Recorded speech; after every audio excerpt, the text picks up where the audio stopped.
ఒక పెద్ద సంచలనాత్మకమైన రివిలేషన్ జరిగింది 1966 న్యూయార్క్లో.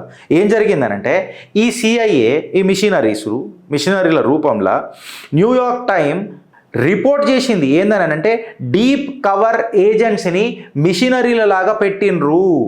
ఇప్పుడు మీకు అర్థమైందా? మీకు అర్థం కాదు, ఎందుకంటే నేను ఇంకా ఆధారాలు చూపెట్టలే కాబట్టి. గిరీష్ మాట్లాడిండు అని అంటే చిత్రగుప్తులో మేము ఆధారాలు పెట్టండి మాట్లాడాం ఫ్రెండ్స్. ఇంకొక ఆధారం తీసుకోండి మీరు సింపుల్గా.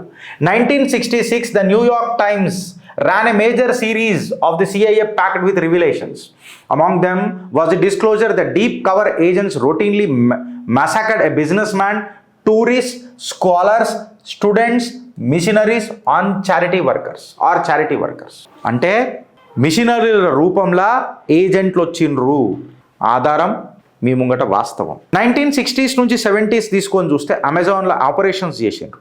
ఇక్కడ సిల్ అనే ఒక సంస్థ, ఇంకొకటి వైక్లిఫీ రాక్ఫిల్లర్ లింక్డ్ నెట్వర్క్స్ తయారైనాయి. ఇలా ఏం అజెండా ఏంది అని అంటే వీళ్ళు ఎక్కడెక్కడ ట్రైబల్ పాపులేషన్ ఉందో వాళ్ళని మ్యాప్ చేస్తారు, వాళ్ళ లాంగ్వేజ్లు తెలుసుకుంటారు, లాంగ్వేజ్లు తెలుసుకొని ఆ ట్రైబ్స్లను మేనేజ్ చేసి అక్కడ ఉన్న రిసోర్సుల మీద, అక్కడ ఉన్న ఖనిజాల మీద కన్నేస్తారు.